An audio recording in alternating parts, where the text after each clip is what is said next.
Hello friends, आप सभी का इस वीडियो लेक्चर सीरीज़ में स्वागत है। आज के इस वीडियो सीरीज़ में हम दृष्टि के करंट अफेयर प्रोग्राम्स का अध्ययन करने जा रहे हैं और आज से हम जनवरी माह के करंट अफेयर प्रोग्राम का अध्ययन करेंगे जो आपके आगामी परीक्षा यूपीपीसीएस, यूपीएससी और बिहार पीएससी तीनों में काम आए। हमने तीनों के पेपर का अच्छे से रिसर्च किया है और उसके माध्यम से ये निष्कर्ष तक पहुँचे हैं कि आपके तीनों एग्ज़ाम में जो प्रीलिम्स होता है उसमें करंट अफेयर का भी वेटेज ठीक ठाक होता है और उनके क्वेश्चंस जो यदि पुराने सालों के जब ढूंढने की कोशिश करी तो वो हमें उनकी कहीं ना कहीं इन्फॉर्मेशन कभी कभी द हिंदू से, कभी कभी पीआईबी से और कभी कभी Indian Express, down to earth magazines वगैरह से देखने को मिली थी। और दृष्टि आईएएस का जो करंट अफेयर प्रोग्राम है उसमें क्या होता है कि इन सभी चीज़ों को कंपाइल करके एक जगह आपको डेली प्रोवाइड किया जाता है। तो आज से हम जनवरी माह 2024 की करंट अफेयर प्रारंभ करेंगे जो हमारी ये तीनों आगामी परीक्षा के लिए एक महत्वपूर्ण साबित होने वाली होगी। तो चलिए वीडियो की शुरुआत करते हैं। आज का पहला टॉपिक है अपतटीय क्रिप्टो फर्मों को पीएमएलए का नोटिस। इसके अंदर क्या हुआ था कि जो फाइनेंशियल इंटेलिजेंस यूनिट इंडिया है, एफआईयू इंडिया, इसके द्वारा धन शोधन निवारण अधिनियम यानी पीएमएलए, इसको बोलते हैं prevention of money laundering act, तो हम इसको इसी नाम से बुलाएंगे। ठीक है, तो prevention of money laundering act के तहत क्या किया है, अपेक्षित अनुपालन नहीं करने वाले बाइनेंस, कुकोइन और हुओबी सहित 9 अपतटीय क्रिप्टो करेंसी तथा वर्चुअल डिजिटल एसेट सर्विस को क्या किया है, प्रोवाइडर्स को कारण बताओ नोटिस जारी किया है। तो यहाँ से आपसे क्या क्वेश्चन बन सकता है, एक क्वेश्चन सीधा बन सकता है कि आपसे पूछ सकता है कि हाल ही चर्चा में रहे बायंस, कुकोइन और ह्योबी क्या है। तो आपसे इस प्रकार का क्वेश्चन बन सकता है, वन वर्ड वाले जो क्वेश्चन बनते हैं आपके एग्जाम्स में। ठीक है, तो आपको पता होना चाहिए कि बायंस, कुकोइन और ह्योबी क्या है। तो ये तीनों ही क्या है, ये तीनों ही आपके क्रिप्टो करेंसी हैं। ठीक है, तो ये तीनों क्या है, ये तीनों ही क्रिप्टो करेंसी है। तो आपको ये चीज़ ध्यान रखना है। अब यदि बात की जाए जो ये आपका पीएमएलए एक्ट है, इस ये किससे संबंधित है, तो ये मनी लॉन्ड्रिंग से संबंधित अपराधों के निवारण के लिए 2002 में अधिनियमित किया गया एक भारतीय कानून है। हो सकता हो क्योंकि बहुत ही ज़्यादा चर्चा में था पीएमएलए एक्ट, जब ये अरविंद केजरीवाल ईडी वगैरह के दौरान बहुत ज़्यादा चर्चा में था।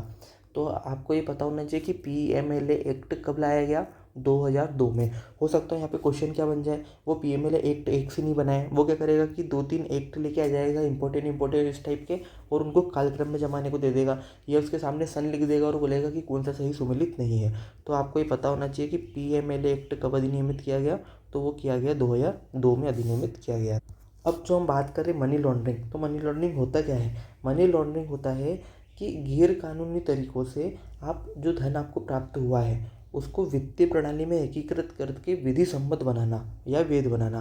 मतलब जो विधि विरुद्ध रूप से प्राप्त यदि कोई धन है यानी ब्लैक मनी टाइप से, उसको ऐसी सिस्टम में उतारना ताकि वो विधि सम्मत या वैध बन सके। तो उस प्रक्रिया को क्या बोलते हैं, मनी लॉन्ड्रिंग कहा जाता है। और इसे 2002 में जो एक्ट है उसको इसी मनी लॉन्ड्रिंग की समस्या से निवारण के लिए अधिनियमित किया गया था। 2002 में धन शोधन से निपटने के लिए भारत की वैश्विक प्रतिबद्धता, क्योंकि भारत जो है वो अंतर्राष्ट्रीय स्तर पर भी प्रतिबद्धता रखता है हर चीज़ों में, तो भारत के द्वारा वैश्विक प्रतिबद्धता रखी गई थी वियना अभिसमय में।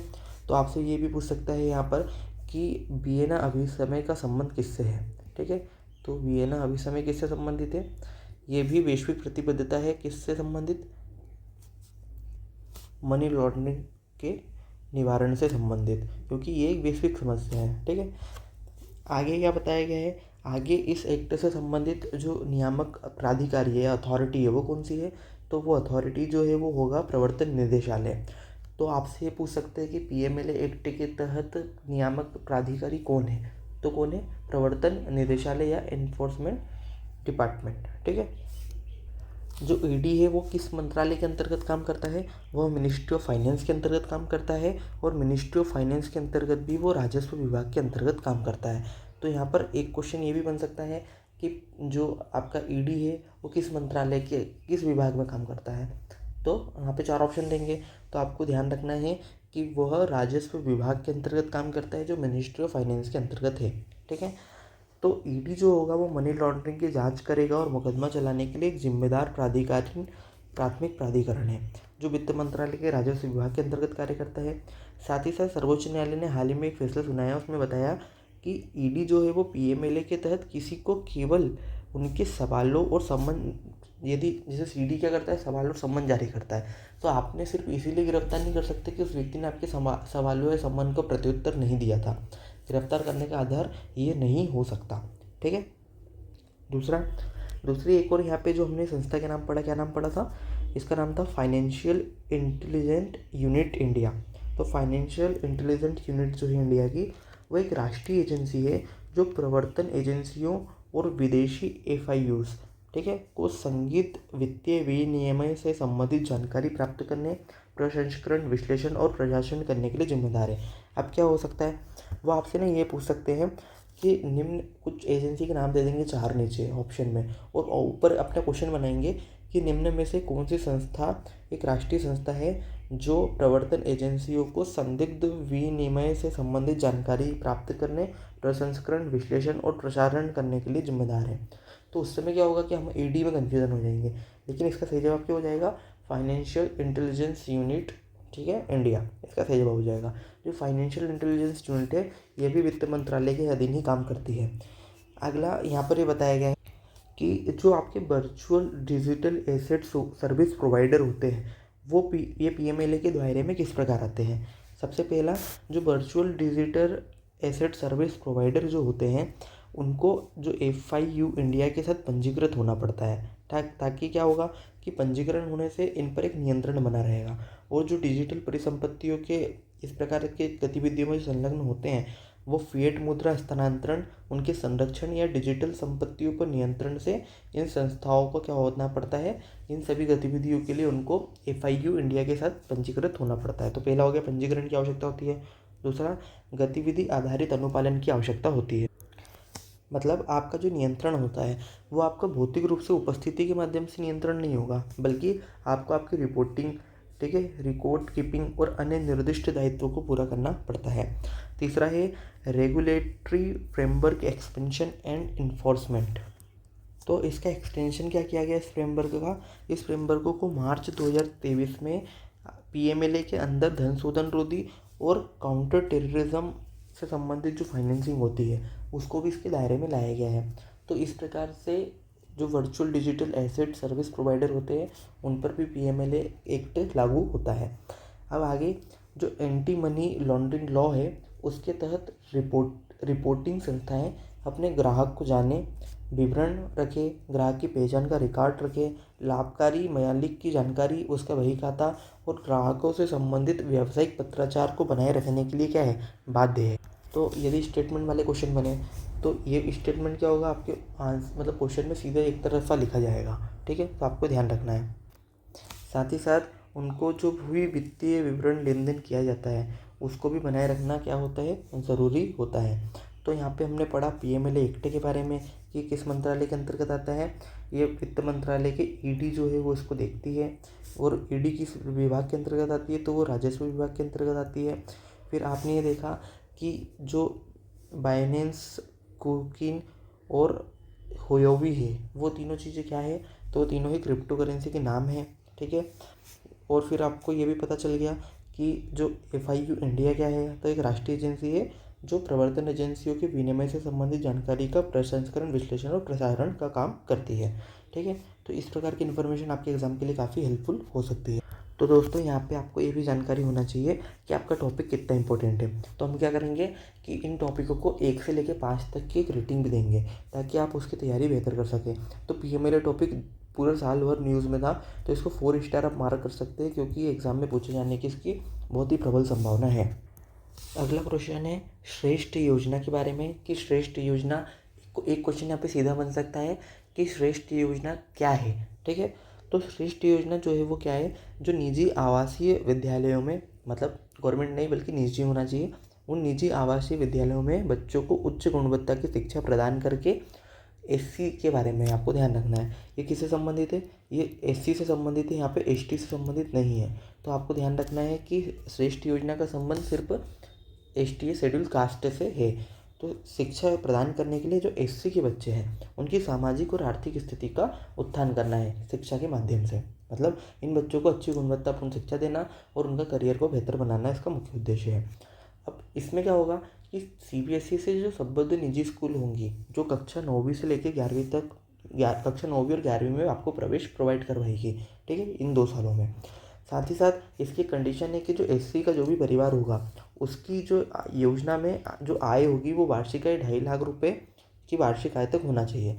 मतलब ये जो परिवार होगा ये हाशिए पर खड़ा होने वाला परिवार होगा, और इन्हीं वर्ग के जो बच्चे होंगे उनको शामिल करके उनको शिक्षा प्रदान की जाएगी, और शिक्षा प्रदान करके उनके सामाजिक स्थिति और आर्थिक स्थिति का भी उत्थान किए जाने का प्रयास किया जाएगा। अब ये किस मंत्रालय, दूसरा क्वेश्चन बन सकता है, आपको स्टेटमेंट आएंगे, जैसे 2-3 स्टेटमेंट आएंगे। तो पहला स्टेटमेंट आ गया कि इसका संबंध किससे है, ठीक है। तो पहला हो गया कि किससे संबंधित योजना है। दूसरा हो गया कि इसका मंत्रालय कौन है। तो कौन मंत्रालय हो गया, मंत्रालय हो गया सामाजिक न्याय और अधिकारिता मंत्रालय। तो आपको ध्यान रखना है कि श्रेष्ठ योजना किसके द्वारा चलाई जा रही है। आपसे हो सकता हो कि आप एजुकेशन के कारण शिक्षा मंत्रालय देख के इसको हटा दें, लेकिन यहाँ पर इसका सही जवाब क्या होगा, सामाजिक न्याय और अधिकारिता मंत्रालय के द्वारा यह योजना स्टार्ट की गई है।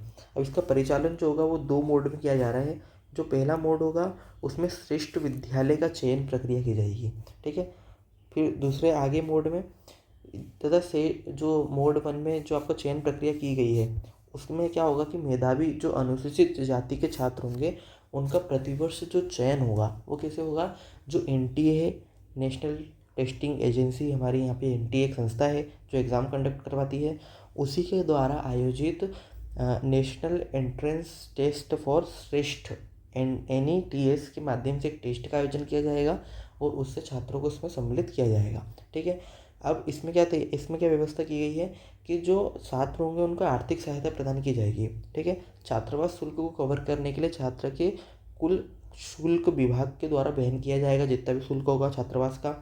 साथ ही साथ इस योजना के तहत 9वीं से 12वीं तक स्वीकार्य जो शुल्क है, मतलब ऐसा थोड़ी नहीं कि आप किसी 5 स्टार होटल जैसे स्कूल में जाके पढ़ेंगे, नहीं, इसकी एक सीमा है। इसकी सीमा क्या है, इसकी सीमा है कि 1 लाख से 1,35,000 रुपये खर्च करने वाले चीज़ों में आप जाकर पढ़ सकते हैं, ठीक है।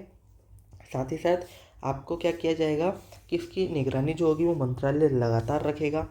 इसमें जो मोड 2 होगा उस मोड 2 में एनजीओ और आपके एनजीओ या जो छात्रावास कुछ एनजीओ टाइप के चलाते हैं, उन एनजीओ के साथ क्या किया जाएगा कि सीधा कॉन्ट्रैक्ट किया जाएगा और उनको एक आवासीय शुल्क प्रोवाइड करवा दिया जाएगा, मतलब अनुदान मिलता रहेगा उनको, और उनका काम रहेगा कि इस प्रकार की व्यवस्था चलती रहे। लेकिन इसमें स्कूल के आधार पर जो अनुदान होगा प्रति छात्र को कितना होगा, 27,000 से लेकर 55,000 के बीच तक हो सकता है।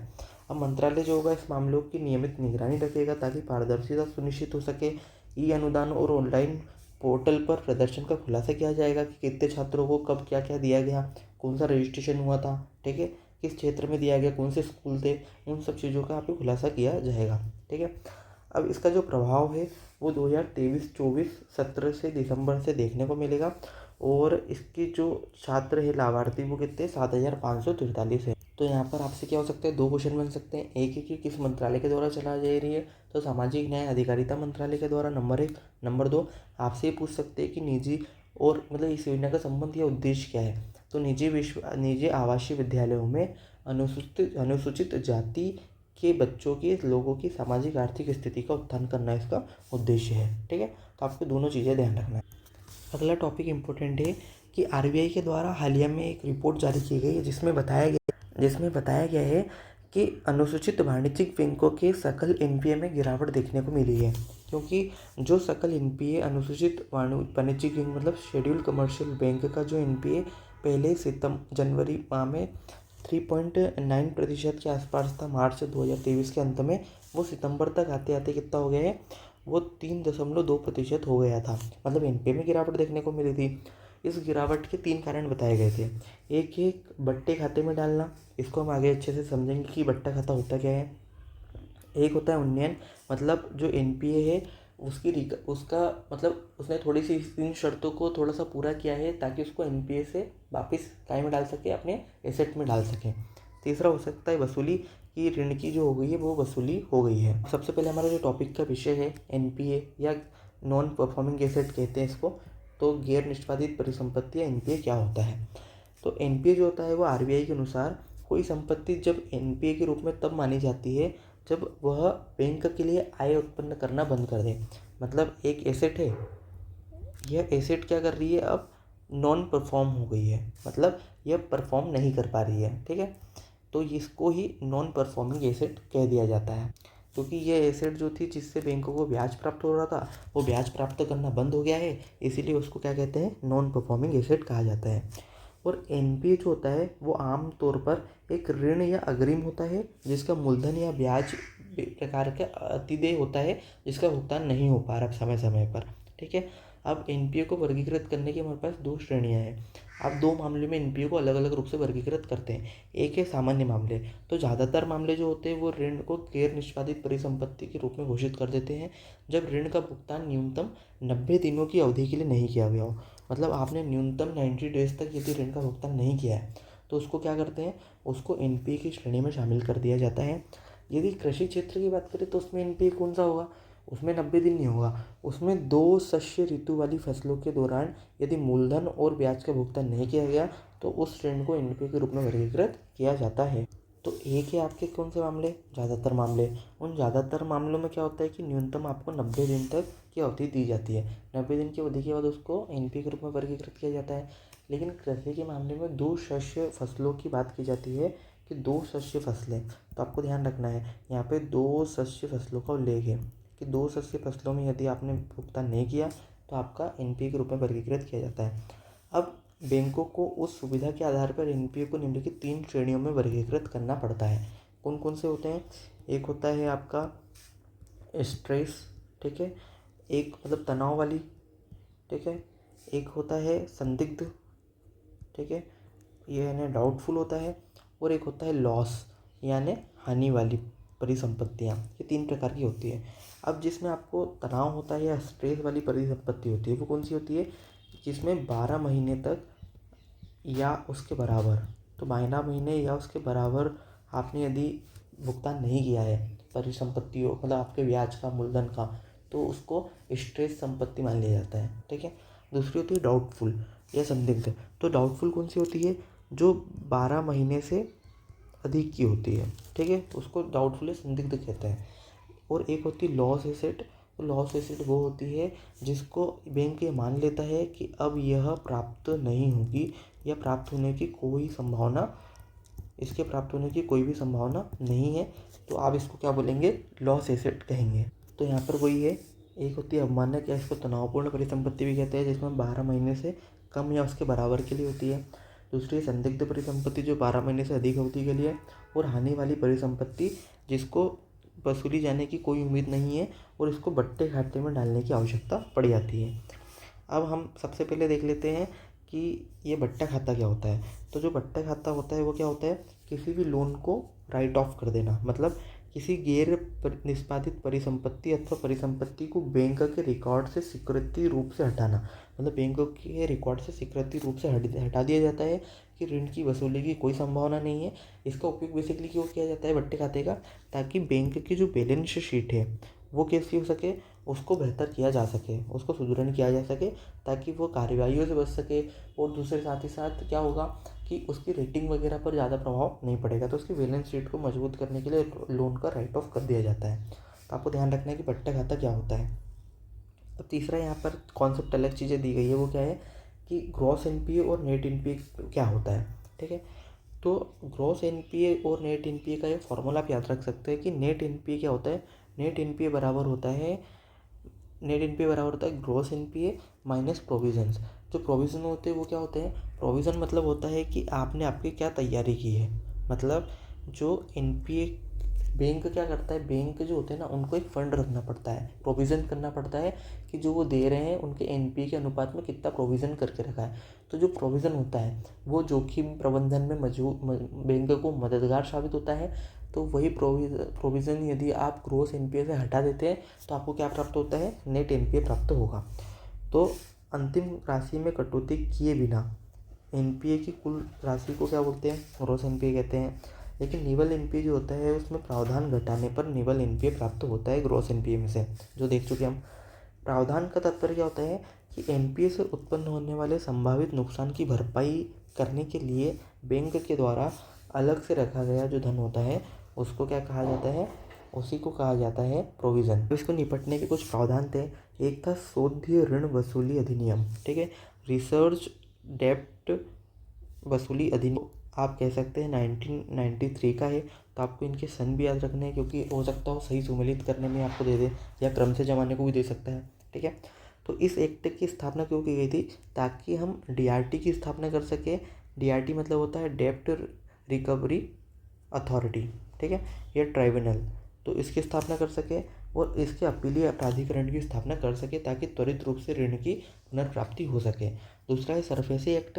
सरफेसी एक्ट 2002 में लाया गया, जिसका मुख्य उद्देश्य क्या था कि न्यायालय के हस्तक्षेप के बिना जो डिफ़ॉल्ट उधारकर्ता थे उनकी सुरक्षित परिसंपत्तियों पर कब्जा जताया जा सके, ताकि बैंक जो है रिकवरी को तेज़ी से कर सके। तीसरा है आईबीसी एक्ट 2016, ठीक है, इंसॉल्वेंसी एंड बैंकरप्सी कोड 2016। इसके माध्यम से एनपीए की तनावग्रस्त संपत्तियों के लिए, कौन सी होती तनावग्रस्त संपत्तियाँ? जो 12 मंथ या उसके बराबर होती है, अभी हमने देखा था। इसके लिए फास्ट ट्रैक कोर्ट की दिवाला समाधान प्रक्रिया को प्रदान करता है। आईबीसी अपनी स्थापना के बाद से 808 मामले में फंसे 3.16 लाख करोड़ रुपए की ऋण वसूलने में मददगार साबित हुआ। एक होता है राइट ऑफ करना, जो इसको हम देख चुके हैं। फिर एक होता है अपग्रेड, यानी एनपीए से वापस मानक परिसंपत्ति में वर्गीकृत कर देना। यदि कुछ शर्तें पूरी कर दी जाती है तो ब्याज और मूलधन का बकाया जो होता है वो उधारकर्ताओं के द्वारा दे दिया जाता है बाद में। फिर एक होती है रिकवरी, यानी जो पुनर्प्राप्ति डिफ़ॉल्ट जो परिसंपत्तियाँ थी उनकी कार्रवाइयों के बाद बैंक के द्वारा प्राप्त धन संपत्ति का प्रतिनिधित्व प्राप्त हो जाता है। तो ये आपका इस प्रकार से एनपीए हमने पूरा अच्छे से समझ लिया है। अब देखते हैं कि आपसे क्या क्वेश्चन पूछा गया था। ये यूपीएससी का एक पुराना क्वेश्चन है। इसमें पूछा गया था कि निम्नलिखित में से कौन सा हाल ही समाचारों में दबाव युक्त परिसंपत्तियों के धारणीय संचालन पद्धति scheme for sustainable structuring of stretch asset के लिए सर्वोत्कृष्ट रूप से वर्णित करता है। ऑप्शन थे यहाँ पे सरकार के द्वारा निरूपित विकासपरक योजनाओं की परिसंपत्ति और कीमतों पर विचार करने की एक पद्धति। दूसरा था वास्तविक कठिनाई का सामना करने वाली बड़ी कॉर्पोरेट इकाइयों की वित्तीय संरचना के पुनर्संचालन के लिए भारतीय रिजर्व बैंक की स्कीम। तो इसका सही जवाब क्या हो जाएगा? ऑप्शन बी इसका सही जवाब था। तो यहाँ पर पहली जो न्यूज़ है वो ये है रैपिड फायर में कि न्यूयॉर्क टाइम्स बनाम ओपन एआई के अधिकारियों के बीच लड़ाई देखने को मिली। तो इन जो इस प्रकार के जो होते हैं ना, आप इस प्रकार की न्यूज़ को एग्जाम्पल के तहत आपके मेंस एग्जाम में कोट कर सकते हैं। तो आपको क्या होगा कि आपके पास एग्जाम्पल्स रहेंगे। जब भी ओपन एआई या चैट जीपीटी या फिर आपको इस प्रकार के आर्टिफिशियल इंटेलिजेंस का जब भी मिलता है तो आपको ये एग्जाम्पल उसमें जिक्र कर देना है कि जो भारतीय संदर्भ में या विदेश अन्य जो राष्ट्र हैं अभी फिलहाल में जो वैश्विक स्तर पर उनके द्वारा एआई से संबंधित जो कानून है वो अभी नहीं है उनके पास, ठीक है। क्योंकि एआई जो है वो एक रचनात्मक कार्य में भी अब देखने को आपको मिल रहा होगा। जैसे आपने चैट जीपीटी ओपन एआई के बारे में सुना होगा, या फिर आपने जैसे गूगल का आपने बॉट पढ़ा होगा, जेमिनी पढ़ा होगा। तो ये सब क्या है, क्रिएटिव काम भी करती है जो चैटबॉट होते हैं वो। लेकिन अब क्या है कि इनके पास रचनात्मक कार्य है, लेकिन इस पर कॉपीराइट वगैरह होता है। तो इसी चीज़ों के बीच मतभेद है। तो वो न्यूयॉर्क टाइम्स के द्वारा इसको उल्लेखित किया गया कि इस प्रकार के मॉडल जो हैं वो प्रशिक्षित हैं और वो बेसिकली क्या कर रहे हैं कि जो पुराने जो चीज़ें उनको रिक्रिएट करने की कोशिश करते हैं, ठीक है। तो लेकिन भारतीय अधिनियम में कॉपीराइट अधिनियम 1957 के तहत विनियमित होता है। इसमें क्या बताया गया अधिनियम में कि एक लेखक एक वह व्यक्ति है जो साहित्य, नाटकीय, संगीत में या कलात्मक रूप से कंप्यूटर जनित कार्यों को बनाने के लिए जिम्मेदार होता है, ठीक है।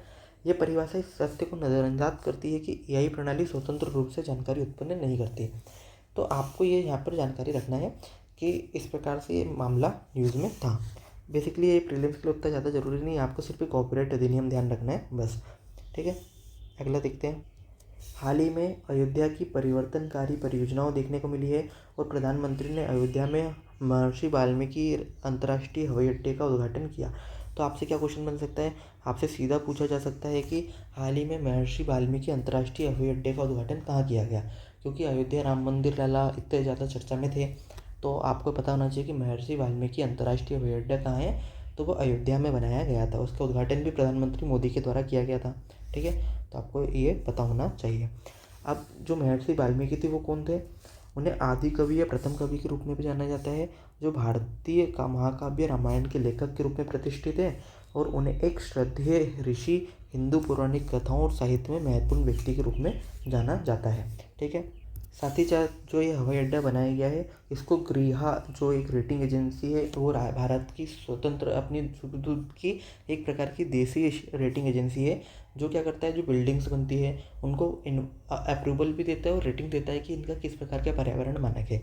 तो इनके द्वारा जो एलईडी लाइटिंग, वर्षा जल संचयन और सौर ऊर्जा संचयन जैसे मामलों पर यह वाल्मीकि जो अंतर्राष्ट्रीय हवाई अड्डा बनाया जा रहा है, ये 5 स्टार रेटिंग के अंतर्गत आता है। अगला जो टॉपिक था वो ये था कि 16वें वित्त आयोग का गठन किया जा चुका है। आपको ध्यान होना चाहिए कि वित्त आयोग का उल्लेख कहाँ पर है, तो वित्त आयोग का उल्लेख अनुच्छेद 280(1) में किया गया है। ठीक है।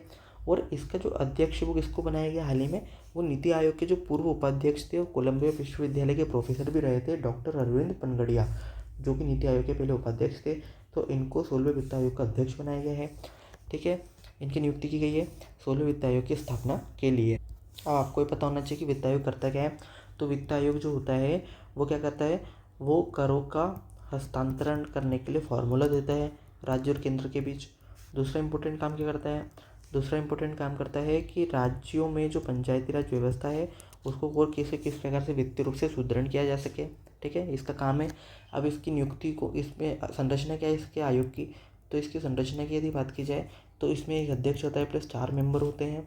और साथ ही साथ दूसरी चीज़ इसमें इम्पोर्टेंट क्या है कि इनकी जो नियुक्ति है वो कौन करता है, इनकी जो नियुक्ति है वो करता है राष्ट्रपति के द्वारा नियुक्त किए जाते हैं। और आपसे यदि पूछे कि इनकी योग्यताएं कौन निर्धारित करता है, तो इनकी जो योग्यता है वो कौन निर्धारित करती है, वो संसद के द्वारा निर्धारित की जाती है। तो आपका वित्त आयोग होता है यहाँ पे संघ और राज्यों के बीच आय कर का हस्तांतरण या वितरण करता है, राज्यों को सहायता अनुदान को नियंत्रित करने वाले सिद्धांत देता है, पंचायत व नगर पालिका जैसे स्थानीय निकायों के लिए राज्य निधि बढ़ाने के उपाय भी ये देता है।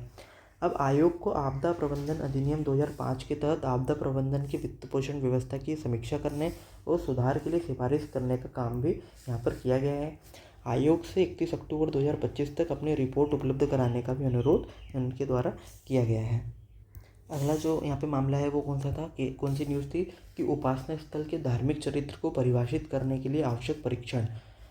मामला था ज्ञानवापी मामले का, जिसमें इलाहाबाद उच्च न्यायालय के अनुसार उपासना स्थल जो होते हैं वो विशेष उपबंध अधिनियम 1991 के किसी भी उपासना स्थल के चरित्र को स्पष्ट रूप से परिभाषित नहीं करते, बल्कि वो मौखिक साक्ष्य के आधार पर एक परीक्षण के द्वारा निर्धारित किया जाता है। ठीक है। तो अब सबसे पहले क्वेश्चन बनेगा कभी, तो इसमें 2 प्रकार से एक क्वेश्चन बन सकता है। ये क्वेश्चन का तरीका ये है कि इसमें एक आपको कथन देंगे, एक कारण देंगे, एक स्टेटमेंट कथन के रूप में, कारण के रूप में, और आपसे पूछेंगे कि ये मतलब सही व्याख्या कर रहा है नहीं कर रहा है, दोनों में से एक सही है या कौन सा सही है। ठीक है।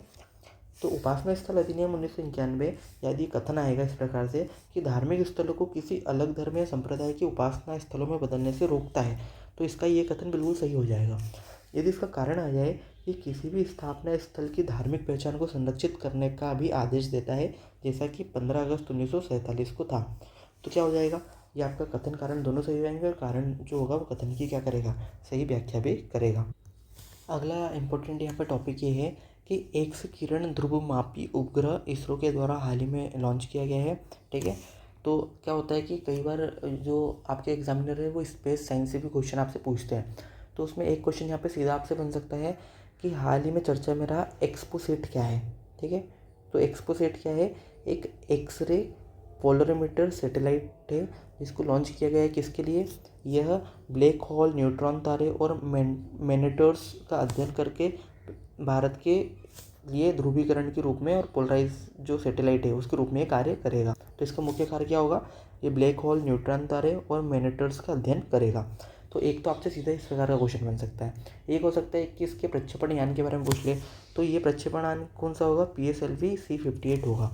क्या भारत इस प्रकार का लॉन्च करने वाला पहला देश है, नहीं, ये दूसरा देश है भारत इस प्रकार के लॉन्च करने वाला एक्सपोसेट को, क्योंकि नासा के द्वारा इमेजिंग एक्सरे पोलरोमीटर एक्सप्लोरर कि इससे पहले लॉन्च किया जा चुका है 2021 में। ठीक है। तो उसके बाद भारत दूसरा देश बन गया है। अब इसमें 2 प्रकार के उपकरण लगाए गए हैं, एक ध्रुवमापी उपकरण और एक है एक्सरे स्पेक्ट्रोस्कोपी, जो और समय भी इसमें मौजूद रहेगा। ठीक है। तो इस प्रकार से ये संचालित किया जाएगा। इसमें एक्स बैंड का उपयोग किया जा रहा है। तो जो एक्स बैंड है वो क्या है, एक्सरे क्या होता है, तो एक्सरे जो होता है उसकी तरंग दैर्घ्य जो होती है वो होती है 0.01 से लेकर 10 नैनोमीटर के बीच होती है। तो आपको ये तरंग दैर्घ्य ध्यान रखना है, क्योंकि ये कई बार पेपर में पूछ ली जाती है। ठीक है। आगे आपको ये भी ध्यान रखना चाहिए कि एक्स किरणें जो होती है वो क्या करती हैं, वो पोलराइज्ड हो जाती है और वो तब उत्पन्न होती है जब तेज गति से चलने वाला कोई आवेशित कण पथ के चुंबकीय क्षेत्रों को मोड़ देता है। मतलब जैसे ये एक्सरे है, मतलब एक्सरे किरण का पाथ है, मान के चलो कोई पिंड यहाँ से तेज़ी से आया तो ये क्या होगी, इसके कारण ना ऐसे मूव हो जाएगी, कर्व हो जाएगा उसमें। यदि आपने थ्योरी पढ़ी हो रिलेटिविटी तो उसमें आपने पढ़ा होगा कि किस प्रकार से स्पेस टाइम बिहेव करता है, क्योंकि स्पेस टाइम में अधिकतर जो भाग है वो स्पेस के भाग में से खुला पड़ा हुआ है, जिसको हम अपने आप मतलब अपने हमारे लिए जो डार्क मैटर और आपने पढ़ा होगा डार्क एनर्जी वाला कॉन्सेप्ट। तो इसके कारण क्या होता है कि ऐसा कर्व उत्पन्न हो जाता है इसमें, यदि कोई भी पिंड यहाँ से निकलता है तो उसी के दौरान ये क्या करता है, जो ब्लैक होल वगैरह होता है उसका तेज़ी से अध्ययन कर लेता है। तो हमको क्या देखना है कि एक्सपोसेट का संबंध किससे है, तो एक्सपोसेट का संबंध है ब्लैक होल, ठीक है, आपके क्या पल्सर वगैरह जो होते हैं उनका अध्ययन करने से होता है। अगला क्वेश्चन क्या है, अगला क्वेश्चन यहाँ पर इंपॉर्टेंट है कि अर्जेंटीना के साथ लिथियम डील हुई है हाल ही में। तो भारत सरकार के खनन मंत्रालय ने राज्य के स्वामित्व वाले जो काबिल आपने देखा होगा, काबिल के माध्यम से 5 विषम लिथियम ब्लॉकों के संभावित अधिग्रहण और विकास के लिए लिथियम के खनिक केमेन के साथ मसौदे पर हस्ताक्षर किए हैं। ठीक है, आपको हमेशा ध्यान रखना है कि लिथियम ट्रायंगल किन देशों में है, तो लिथियम ट्रायंगल का संबंध अर्जेंटीना, चिली और बोलीविया से है। ठीक है, आप इसको ABC के रूप में भी याद रख सकते हैं, अर्जेंटीना, बोलीविया और चिली। ठीक है, तो यहाँ पर आपको ये पता चल गया है कि जो अर्जेंटीना, चिली और बोलीविया से बना लिथियम त्रिकोण कहा जाता है, आपको ये हमेशा न्यूज़ में रहता है, विश्व के ज्ञात लिथियम का लगभग आधा हिस्सा है। ठीक है, अब इसका लिथियम का उपयोग कहाँ कहाँ कर सकते हैं हम, तो इसका उपयोग बैटरियों में, स्मार्टफोन, लैपटॉप, इलेक्ट्रॉनिक्स से बैटरी रिचार्जेबल बैटरी के रूप में कर सकते हैं। ठीक है, ये आपको ध्यान रखना टर्म। दूसरा है कांच और मिट्टी के पात्र बना सकते हैं। तीसरा है चिकित्सा में, तो चिकित्सा में लिथियम का उपयोग द्विध्रुवी विकार के उपचार में किया जा सकता है। फिर स्नेहक के रूप में किया जा सकता है, उच्च दाब और उच्च तापमान के अनुप्रयोगों में किया जा सकता है। यदि भारत में लिथियम की बात की जाए तो 2023 में लिथियम की खोज में वृद्धि हुई। जम्मू कश्मीर के रियासी जिले के सलाल हेमाना क्षेत्र में अनुमानित 5.9 मिलियन टन भंडार प्राप्त हुआ और झारखंड के कोडरमा और गिरिडीह क्षेत्रों के अतिरिक्त भी भंडारण की खोज की गई। तो आपसे क्या क्वेश्चन बन सकता है, आपसे यहाँ क्वेश्चन ये बन सकता है कि हाल ही में भारत में खोजे गए लिथियम के भंडार जो सलाल हेमाना क्षेत्र में खोजे गए हैं उसका संबंध निम्नलिखित में से किस राज्य से है, या सलाल हेमाना राज्य किस राज्य में है। तो आपको ध्यान रखना है कि किस राज्य में है, तो जम्मू कश्मीर का एक जिला भी है सलाल हेमाना क्षेत्र, तो आपको ध्यान रखना है कि ये जम्मू और कश्मीर की बातचीत चल रही है। ठीक है, अगला यदि बात की जाए झारखंड की, तो झारखंड में कोडरमा और गिरिडीह क्षेत्रों के भंडारण में, तो झारखंड में भी आपको ध्यान रखना है कि कौन से, झारखंड में एक क्षेत्र कोडरमा और एक है कौन सा, गिरिडीह। कई बार क्या होता है कि स्टेट के सामने ना कुछ स्थल के नाम होते हैं, आपको जोड़ी मिलाना होता है ज्योग्राफी के क्वेश्चंस में। तो इसका पैटर्न उसी प्रकार का है कि झारखंड में एक तरफ लिख देंगे कोडरमा और एक तरफ लिखेंगे गिरिडीह, पर आपको जो इंपॉर्टेंट है वो है सलाल हेमाना क्षेत्र, इस पर आप 3 स्टार मार्क कर सकते हैं, इसके पूछे जाने की संभावना बहुत ज़्यादा है। यहाँ पे आपको मैप दिया गया है, ठीक है, कि भारत ने लगभग लिथियम भंडार को नीलामी के लिए रखा है, एक जम्मू कश्मीर और दूसरा छत्तीसगढ़ में स्थित है।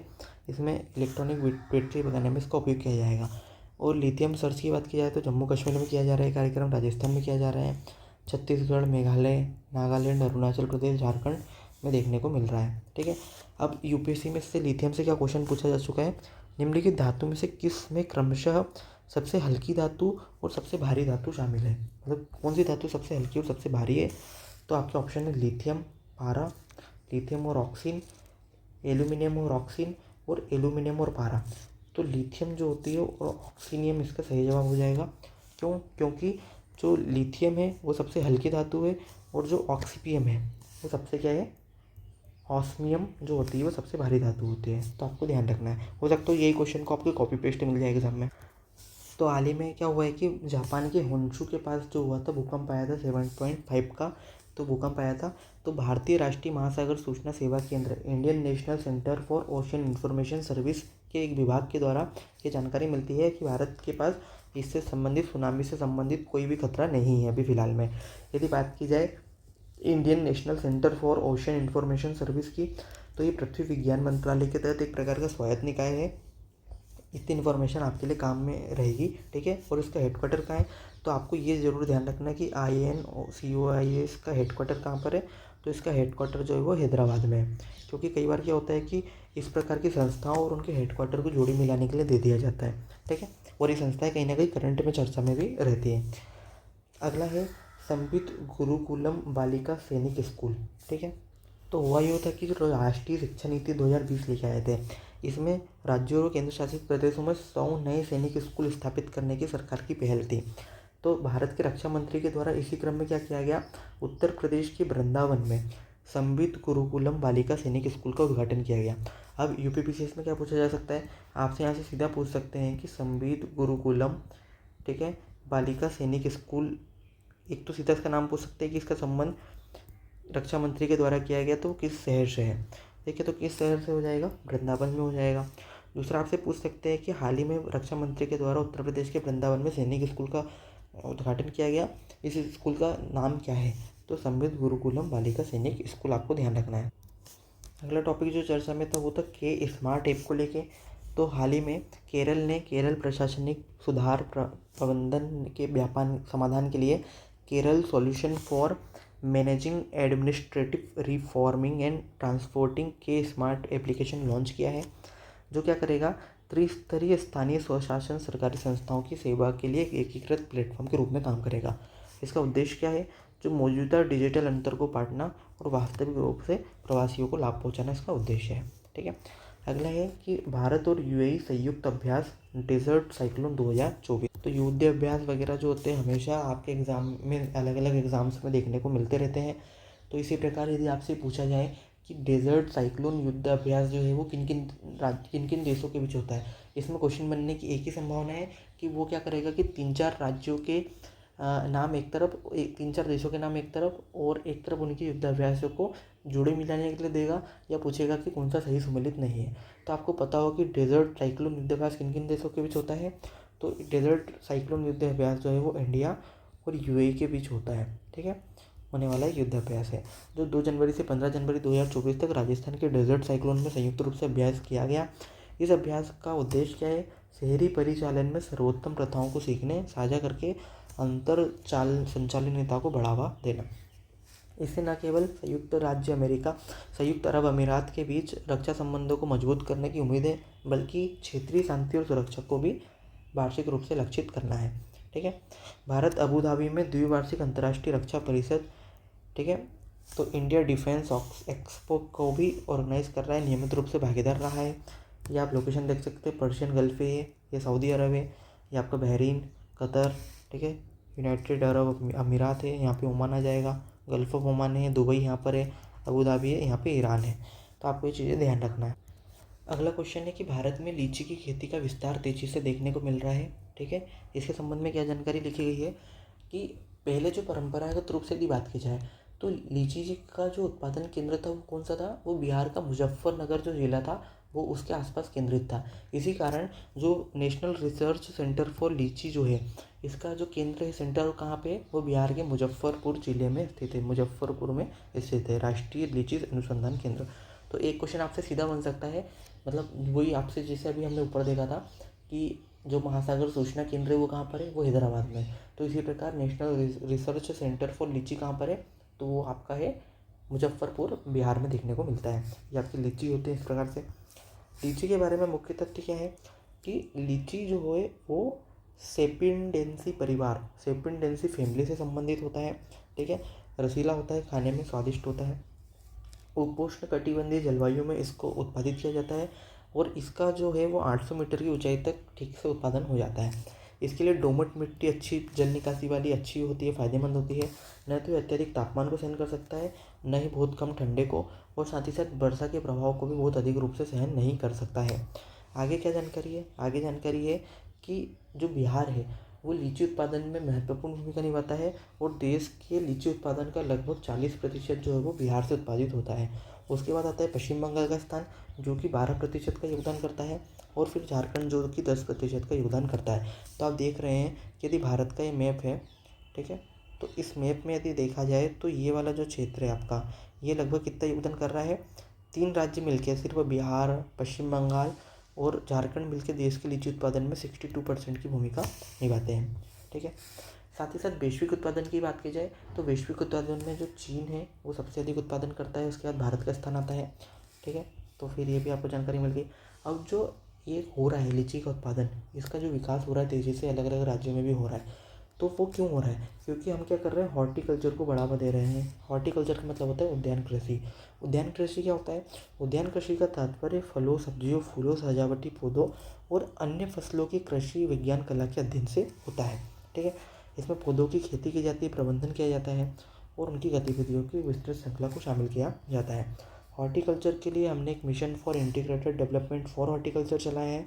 साथ ही साथ एक उद्यान कृषि क्लस्टर विकास कार्यक्रम को भी यहाँ पे मंजूरी दी गई है, जो एक केंद्रीय क्षेत्र की योजना है। ठीक है, तो ये हमारा लीची के बारे में मैंने पढ़ा। अगला टॉपिक है कि एक MIC गंतव्य के रूप में भारत। तो MIC क्या होता है? MIC का मतलब होता है मीटिंग, इंसेंटिव्स, कॉन्फ्रेंस और एग्जीबिशन। मतलब कि जो MIC होता है उसमें क्या होता है, पर्यटन और इवेंट उद्योगों में व्यवसाय एवं कॉरपोरेट पर्यटन से संबंधित एक प्रकार का खंड होता है। जैसे आपकी कोई सी बिजनेस वगैरह की मीटिंग होती है, तो उसमें ना आजकल क्या होता है कि टूरिज्म को भी बढ़ावा देने और गेम्स वगैरह एक्टिविटी करवाने के लिए भी एक प्रकार से इवेंट ऑर्गेनाइज कंपनी को वो दे दिया जाता है ऑर्गेनाइज करने के लिए। तो उसी से संबंधित है कि इसका उद्देश्य नेटवर्किंग, ज्ञान विनिमय, व्यावसायिक सहयोग, पेशेवर तथा व्यावसायिक संदर्भ के उत्पाद व सेवा को सुविधाजनक रूप से प्रदर्शित करने के लिए किया जाता है, क्योंकि इसमें एक प्रकार का एग्जीबिशन भी शामिल होता है। ठीक है, अब इस प्रकार की जो कॉन्फ्रेंस होती है इसका मुख्य उद्देश्य क्या होता है? इसमें उद्योग, सरकार और शैक्षणिक समुदाय के लिए एक नेटवर्किंग मंच के रूप में कार्य करता है और साझा वार्ता के रूप में इसका उपयोग किया जाता है। भारत जो है वो इसकी रैंकिंग हाल ही में इन चीज़ों में लगातार बढ़ रही है। आप देख सकते हैं विश्व बैंक के जो कारोबारी बिजनेस सुगमता जो था इंडेक्स हुआ करता था उसमें, या फिर आप वर्ल्ड इकोनॉमिक फोरम के world travel and tourism competitiveness में देख सकते हैं। तो आपसे क्या सीधा पूछ सकते हैं, क्वेश्चन भी बन सकता है कि world travel and tourism competitiveness कौन जारी करता है? तो कौन जारी करता है? वर्ल्ड इकोनॉमिक फोरम जारी करता है। इसमें भारत का स्थान 2021 में 54वां था। ठीक है, और भारत निरंतर आर्थिक रूप से प्रगति करता हुआ बढ़ रहा है। इसी प्रकार इन प्रकार जो बैठक होती है इस प्रकार की, उसके लिए international Congress and convention association जो है वो रैंक प्रदान करता है अलग अलग देशों को। इसी क्रम में जो USA है, इसको क्या किया गया है, 13,254 बैठकों में से 934 बैठकें यहाँ पर हुई, तो इसीलिए इसको पहला स्थान प्राप्त हुआ। इसके बाद जर्मनी का स्थान है और फिर फ्रांस का स्थान था, और भारत की रैंक जो थी वो 28 नंबर पर थी। लेकिन भारत है कि अब धीरे धीरे इस चीज़ों में उभर रहा है, तो वो लगातार इस पर प्रयास भी करता रहेगा। अगला टॉपिक है समुद्री पक्षी। ठीक है, तो कर्नाटक के आसपास आप देखेंगे जो न्यू मंगलोर पोर्ट डेवलप किया जा रहा है, जिसको हरित पतन के रूप में भी आजकल डेवलप किया जा रहा है। तो वहाँ पर आपको दुर्लभ समुद्री पक्षी या पेलेजिक पक्षियों के रूप में इनको जाना जाता है, तो इनको देखने की संख्या लगातार बढ़ती जा रही है। अब आपको ये पता होना चाहिए कि पेलेगिक पक्षियों के बारे में कि महत्वपूर्ण क्यों है। पेलेगिक पक्षियों को समुद्री पक्षी भी कहा जाता है। तो पेलेगिक पक्षी क्यों महत्वपूर्ण है? तो इनका परिचय क्या है कि इनका अधिकतर जीवन जो है वो एक बड़ा भाग जो है अपना वो खुले समुद्र में व्यतीत करते हैं। अब आपको पता होना चाहिए कि खुला समुद्र क्या होता है। खुले समुद्र को इंग्लिश में कहते हैं हाई सी। हाई सी क्या होता है? एक प्रकार से तो आपका जो ये वाला एरिया होता है यहाँ तक 12 नॉटिकल मील तक, ये जो होता है ना, ये आपका क्या होता है, इस पर किसी देश की संप्रभु अधिकार होता है। ठीक है, लेकिन इसके बाद का जो एरिया होता है इसको बोलते हैं ओपन सी या हाई सी कहा जाता है, जो 200 नॉटिकल मील के बाद शुरू होता है। यहाँ पर किसी एक देश का संप्रभु अधिकार नहीं होता है। तो जो आपका पेलेजिक पक्षी होते हैं वो अधिकतर भाग जो है वो 200 नॉटिकल मील के आगे ओपन सी में आपको बिताते हैं और बड़ा हिस्सा यहाँ पर व्यतीत करते हैं। वे हजारों मील दूरी तय करके अपने जीवन को सजोते हैं, अपना प्रजनन कार्य वगैरह भी इसी दौरान करते हैं। इनकी मुख्य विशेषताओं में क्या है, ये सभी जो होते हैं वो खुले समुद्र में पाए जाते हैं, गोता लगाते हैं और उत्कृष्ट तैराक भी होते हैं। ये लंबे और पतले होते हैं। ये कई हफ्तों तक हवा में उड़ते दौरान ही सो सकते हैं। ठीक है, तो आपको ये भी ध्यान रखना है। इनके अंदर एक विशिष्ट प्रकार की नमक ग्रंथि पाई जाती है जो समुद्री जल से नमक निकालती है और उसके विषाक्त स्तर को रोकती भी है। ठीक है, अब वे सतह से दूर तक मछलियों तक पीछा करते हुए प्लवक के क्रस्टेशियस खाते हैं, झींगे और केकड़े से संबंधित भी चीज़ों को खाते हैं। यदि कुछ उदाहरणों की बात की जाए, या फिर क्या हो सकता है कि आपसे सीधे इनके नाम देके पूछा जा सकता है कि ये कौन है, मतलब एनवायरनमेंट में अधिकतर क्वेश्चन इसी प्रकार के बनते हैं कि वो क्या करते हैं, कुछ स्पीसीज़ के नाम लिख देते हैं और आपसे पूछते हैं कि वो किस कैटेगरी में आते हैं। ठीक है, तो यहाँ पे एक प्रमुख जो जल पक्षी है वो कौन सा है, पेलेगिक पक्षी, वो है लेसन अल्बाट्रॉस। लेसन अल्बाट्रॉस करके एक पक्षी होता है जो विशेष रूप से हवाई द्वीपों के आसपास प्रजनन करने के लिए जाता है। ठीक है, एक होता है सूटी शेयर वाटर। ठीक है, सूटी शेयर वाटर, एक है ब्राउन चुका, फिर एक है ब्राउन बेबी, एक है street share water, masked booby, Pomeranian skua, Arctic skua. तो आपको ना 2-3 चीज़ें ध्यान रखनी है। एक तो ये लेसन अल्बाट्रॉस का नाम ध्यान रखिए जो हवाई द्वीप के आसपास पाया जाता है। ये आपको बाकी शेयर वाटर ध्यान रखना है, एक ध्यान रखना है स्कुआ वर्ड, एक ध्यान रखना है बूबी वर्ड। ये तीनों ही परिवार जो है किससे संबंधित है, वो जल पक्षी परिवार के अंतर्गत आते हैं। यदि इनके संकट की बात की जाए तो इनको तेल रिसाव और जलवायु परिवर्तन जैसी चुनौतियों के कारण अत्यधिक संकट का सामना करने को मिल रहा है। अगला जो टॉपिक चर्चा में था वो था हिम तेंदुए को लेकर। हाल ही में क्या किया गया है कि किर्गिस्तान ने आधिकारिक तौर पर हिम तेंदुए जिसको बोलते हैं पैंथेरा अंसिया को अपना राष्ट्रीय प्रतीक घोषित कर दिया है। ठीक है, तो आपसे ये पूछा जा सकता है कि निम्नलिखित में से किस देश के द्वारा हाल ही में हिम तेंदुए को अपना राष्ट्रीय प्रतीक घोषित किया। तो आपको ध्यान रखना है कौन सा देश है, उसका नाम है किर्गिस्तान। ठीक है, जो संरक्षण और पारिस्थितिकी संतुलन के लिए उसकी प्रतिबद्धता को भी दर्शाता है। जो हिम तेंदुआ होता है इसे गोस्ट ऑफ द माउंटेन भी कहा जाता है, जो कि उच्च तुंगता पर रहता है। और हिम तेंदुए का अवैध शिकार उनके निवास स्थान की हानि और मानव संघर्ष के कारण उनको लगातार अपनी संख्या में कटौती का सामना करने को देख रहा है। ठीक है, अब यदि बात की जाए हिम तेंदुए की, तो हिम तेंदुए को गोस्ट माउंटेन अभी देख लिया। ये पर्वतीय क्षेत्र वाले हिम तेंदुए रेंज जो होते हैं वो संख्या 12 देशों में लगभग पाई जाती है। ये देश कौन कौन से हैं, यदि आप इन देशों का एक क्रम देखना चाहें तो जैसे यहाँ पर रशिया है, रशिया के बाद यहाँ पर मंगोलिया में है। ठीक है, मंगोलिया के यहीं पे ये चीन में भी है, चीन के साथ में मंगोलिया के इस तरफ वो कहाँ पे आ जाते हैं, कजाकिस्तान में आ जाते हैं। कजाकिस्तान के बाद आपको कौन सा देश देखने को मिलेगा, यहाँ पर आपको किर्गिस्तान देखने को मिलेगा। ठीक है, किर्गिस्तान में फिर यहाँ पे आपको बीच में उज्बेकिस्तान देखने को मिलेगा, तो उज्बेकिस्तान में भी है। ठीक है, फिर आपको यहाँ पे तजाकिस्तान आ जाएगा, तो तजाकिस्तान में है। यहाँ पे आपका पूरा चीन है, तो चीन में भी है। फिर तजाकिस्तान के बाद यहाँ पर उसके साइड में अफगानिस्तान में देखने को मिलते हैं। फिर आपको पाकिस्तान में देखने को मिलते हैं। ठीक है, पाकिस्तान के बाद यहाँ पे भारत में है, भारत के बाद नेपाल में है। ठीक है, तो ये आपको इस प्रकार से कुछ क्रम बना के आपको चीज़ों को याद रखना चाहिए ताकि आपके सुमेलित तैयारी हो सके। यदि बात की जाए भारत में कहाँ, तो पश्चिमी हिमालय और पूर्वी हिमालय दोनों में पाए जाते हैं। पश्चिमी हिमालय में जम्मू कश्मीर, लद्दाख और हिमाचल प्रदेश में, जबकि पूर्वी हिमालय में उत्तराखंड, सिक्किम और अरुणाचल प्रदेश में पाए जाते हैं। अब इनके प्रमुख स्थान कौन कौन से हैं, तो प्रमुख स्थान इसका जो है वो हेमिस राष्ट्रीय उद्यान है, जो कि कहाँ पर है, लद्दाख में है। तो आपसे सीधा क्वेश्चन पूछ सकते हैं कि कौन सा राष्ट्रीय उद्यान भारत में जो है वो हिम तेंदुओं की वैश्विक राजधानी के रूप में जाना जाता है। तो कौन सा है वो, हेमिस राष्ट्रीय उद्यान को हिम तेंदुओं की वैश्विक राजधानी के रूप में जाना जाता है। ठीक है, इसके अलावा भी ग्रेट हिमालयन नेशनल पार्क है, हिमाचल प्रदेश के गंगोत्री राष्ट्रीय उद्यान और उत्तराखंड के कंचनजंगा राष्ट्रीय उद्यान सिक्किम में भी यह पाया जाता है। इसकी स्थिति क्या है, ये वल्नरेबल में है तथा साइट्स के वन और अनुसूची वन में भी एक्ट 1972 के शामिल है। हेम तेंदुए के संरक्षण और प्रजनन के तहत एक कार्यक्रम चला जा रहा है, Padmaja Naidu Himalayan zoological park, जो कहाँ पर है, जो पश्चिम बंगाल में है। अगला जो न्यूज़ चर्चा में थी वो थी प्रधानमंत्री राष्ट्रीय राहत कोष।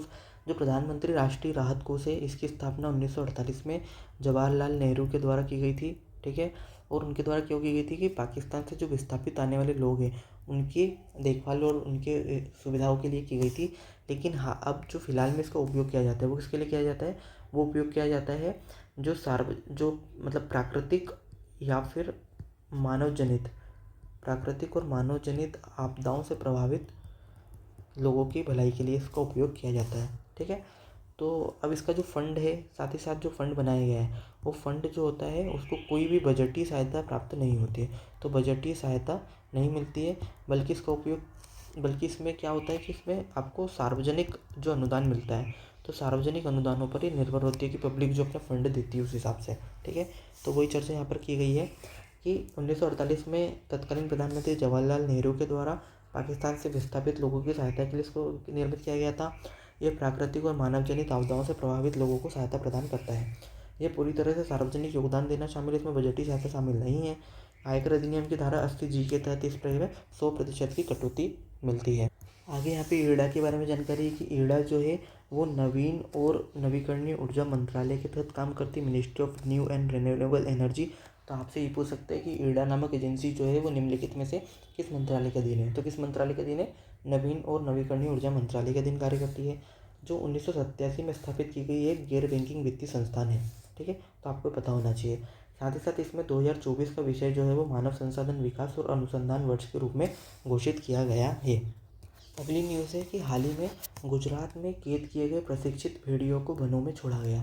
ठीक है, तो ये अपनी तरह की पहली पहल है गुजरात राज्य में। तो आपसे यहाँ पे सीधा क्वेश्चन बन सकता है ये कि हाल ही में किस राज्य में प्रशिक्षित भेड़ियों को वन या जंगलों में वापस भेजा गया।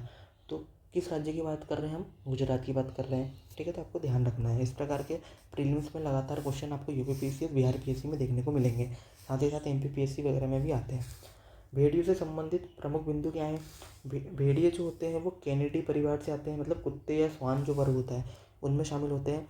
इनके मोटे फर होते हैं, तेज आंखें होती है, मजबूत जबड़ा होता है, जिसके कारण ये डरावने से दिखते हैं। ठीक है, ये एक प्रकार के सामाजिक जंतु है, मतलब ये झुंड में निवास करते हैं और परिवार के साथ रहते हैं।